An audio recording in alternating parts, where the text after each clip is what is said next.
Menurut menurut kenalkan nama saya Kak, jawaban ujian tengah semester dari kenalan tahun aku bagian A. Setiap semester ujian Nusantara selalu menangani data-data yang jumlahnya terus-menerus bertambah.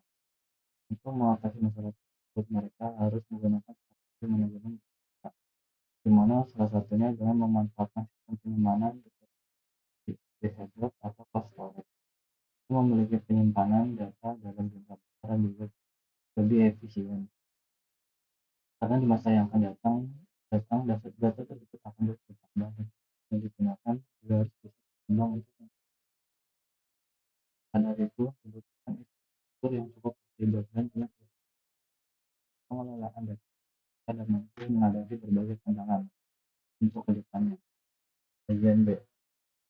Agar Universitas Nusantara bisa mengelola berbagai data, yang dimulai dari yang terstruktur seperti data akademik sampai dengan data yang tidak terstruktur seperti melihat tentang kurikulum atau aktivitas pendidikan.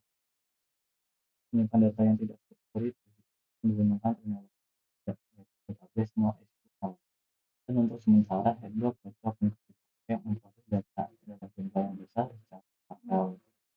Untuk data yang bentuk datanya seperti teks atau bisa dianalisis, kita menggunakan teknik ini yaitu mining atau natural language processing untuk menggali informasi penting dan survei atau komentar dari mahasiswa. Dengan pengelolaan data yang beragam seperti ini, universitas bisa memastikan semua data bisa diakses dan dimanfaatkan dengan tepat.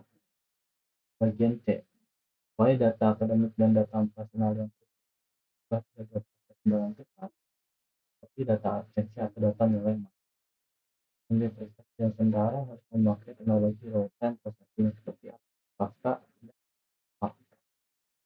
Untuk aplikasi Kafka berfungsi untuk mengirim data langsung ke data tersebut, dan untuk aplikasi Spark berfungsi untuk memproses data dengan sangat cepat. Selain itu juga, penggunaan database in-memory bisa juga digunakan untuk proses pengolahan data jadi lebih cepat lagi. Jadi, jika ada informasi yang harus masuk, bisa langsung diakses oleh semua orang yang membutuhkannya. Bagian D. Cara bagaimana data yang digunakan oleh yang secara tetap akurat yang bisa dipercaya perlu dilakukan yang namanya proses pembersihan data atau data cleaning dengan benar. Agar data yang salah ataupun data yang double bisa dihapus. Dan juga dengan cara lain yaitu validasi data untuk kepentingan data nantinya seperti evaluasi kurikulum atau kinerja dari dosen. Gunakan algoritma untuk menemukan dan memperbaiki data yang tidak konsisten. Kita dapat membantu untuk menjaga data tetap rapi dan bisa diandalkan. Untuk bagian E, supaya investasi yang sementara dapat mengidentifikasi dan memanfaatkan data yang bernilai untuk meningkatkan dan lain sebagainya, kita menggunakan bantuan analisis prediktif atau juga machine learning. Jadi data yang mempunyai nilai besar biasanya berkaitan dengan kinerja mahasiswa, kebutuhan belajar maupun tingkat kepuasan dari mahasiswa. Dengan cara itu, universitas dapat memperkirakan kebutuhan untuk depannya dan membuat keputusan yang berdasarkan data untuk meningkatkan kualitas pendidikan dan nama baik kampus. Soal 2, bagian A. Cara agar bisa mengumpulkan data dari berbagai belah sumber yaitu dengan menggunakan metode integrasi data lewat reverse. Cara ini untuk menggabungkan berbagai jenis data seperti belajar pelanggan, aktivitas browsing, dan juga interaksi di media sosial. Aturan data tersebut harus konsisten dan juga disinkronkan agar bisa langsung dipakai untuk menganalisa. Bagian B. Masalah yang sering ditemukan dalam data pemasaran adalah data yang kosong, data double, atau format data yang tidak sama. Untuk mengatasi masalah tersebut, biasa kita menggunakan teknik input yang bisa digunakan untuk mengisi data yang hilang. Dan untuk menghapus data yang sama atau data yang double, bisa menggunakan deduction. Dengan ini, data yang bisa digunakan dalam analisis secara akurat dan efisien. Bagian C. Untuk melakukan segmentasi pelanggan, teknik clustering seperti kami bisa dimanfaatkan untuk mengelompokkan pelanggan berdasarkan pola perilaku dan preferensi mereka. Dan untuk memprediksi perilaku pembelian bisa menggunakan model prediktif yaitu decision tree yang dapat digunakan untuk mengidentifikasikan faktor apa saja yang dapat mempengaruhi keputusan pelanggan dalam membeli dalam membeli dengan data historis serta interaksi mereka dengan produk ataupun kegiatan pemasaran. Bagian D. Cara saya untuk mengajukan hasil analisis yang mudah dipahami oleh tim pemasaran yang non-teknis adalah melakukan pendekatan hal yang sederhana, seperti menggunakan dashboard yang interaktif. Dengan cara ini dapat memudahkan tim pemasaran dalam mengidentifikasi tren dan insight tanpa melakukan hal-hal yang rumit. Bagian E. Contoh yang dapat diambil dari Jaya untuk strategi pemasaran berbasis hasil analisis dengan melakukan pemasaran yang lebih personal. Contohnya memberikan rekomendasi produk cocok selera pelanggan berdasarkan riwayat transaksi mereka sebelumnya. Melakukan kampanye promosi ataupun memberikan diskon atau promo. Soal 3 bagian A.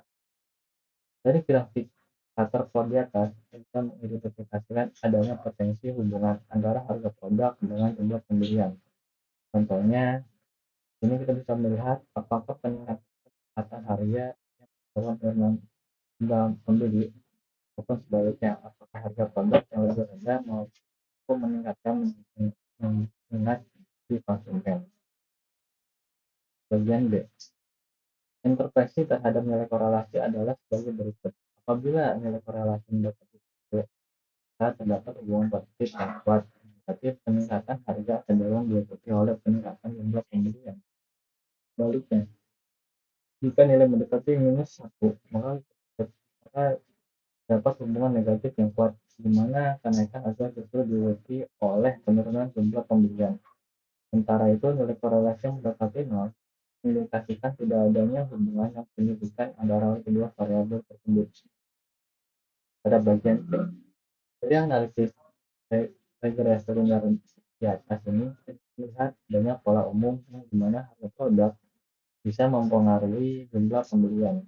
Dari model tersebut memberikan indikasi mengenai bagaimana perubahan harga mempengaruhi tingkat pembelian. Bagian B. Grab database dapat membantu perusahaan mengerti hubungan antara pelanggan dan produk yang mereka beli, termasuk barang-barang yang sering dibeli berbarengan.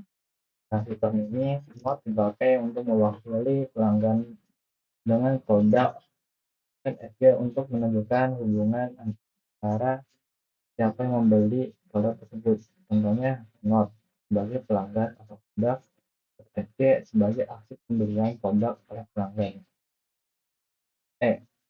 Bagian E. Tetapi seperti SQL akan kewalahan jika harus mengakses data dengan hubungan yang rumit, seperti produk yang sering dibeli berbarengan atau hubungan pelanggan dengan produk. SQL cocok untuk data yang rapi dan hubungan yang sembari tabel. Contohnya, untuk mengidentifikasi produk yang bersamaan, penggunaan SQL mengharuskan penulisan query yang kompleks serta banyak proses scaling. Pendekatan ini menjadi semakin tidak efisien seiring dengan pertumbuhan volume data dan meningkatnya kompleksitas relasi antar data. Sebaliknya, Grab Database menawarkan pendekatan yang lebih alami dan efisien dalam memodelkan dan mengelola relasi kompleks melalui struktur NOS dan soal 4 bagian A. Patrolling produk pada proses otomatisasi untuk mengumpulkan data dari berbagai situs web. Web crawlers atau spiders bertugas untuk mengunjungi halaman-halaman web, mengunduh konten, serta mengumpulkan informasi relevan seperti teks, gambar, dan metadata. Sebagai contoh, digunakan oleh mesin pencari untuk mengidentifikasi halaman-halaman web. Bagian B. PySpark dapat dimanfaatkan untuk mendistribusikan proses crawling pada skala besar. Beberapa tantangan yang mungkin ditemui termasuk crawling, pembatasan data, paksa yang mengharuskan verifikasi manusia, struktur halaman yang dinamis yang membuat pengalihan data menjadi lebih rumit. Bagian C. Data terstruktur seperti yang tersimpan dalam tabel dapat dikelola menggunakan database tradisional. Data yang tidak terstruktur seperti teks atau gambar membutuhkan pendekatan pengolahan yang teknis seperti parsing, architect, dan penyempurnaan gambar dalam format yang sesuai. Untuk bagian B, setelah proses pengumpulan data selesai, sangat penting untuk memastikan bahwa data yang terkumpul memiliki kualitas yang baik dan relevansi dengan cara melakukan pemeriksaan data, verifikasi, validasi konten. Hanya data yang relevan dan berkualitas yang lebih lanjut untuk dianalisis.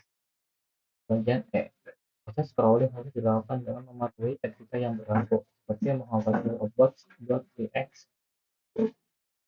untuk memastikan pengambilan data sesuai dengan kebijakan yang ada pada situs web tersebut. Samping itu, penting juga untuk menjaga privasi data penggunaan dengan cara anonim ataupun penghapus data pribadi apabila diperlukan. Yang penjelasan jawaban saya, maaf apabila salah satu. Waalaikumsalam warahmatullahi wabarakatuh.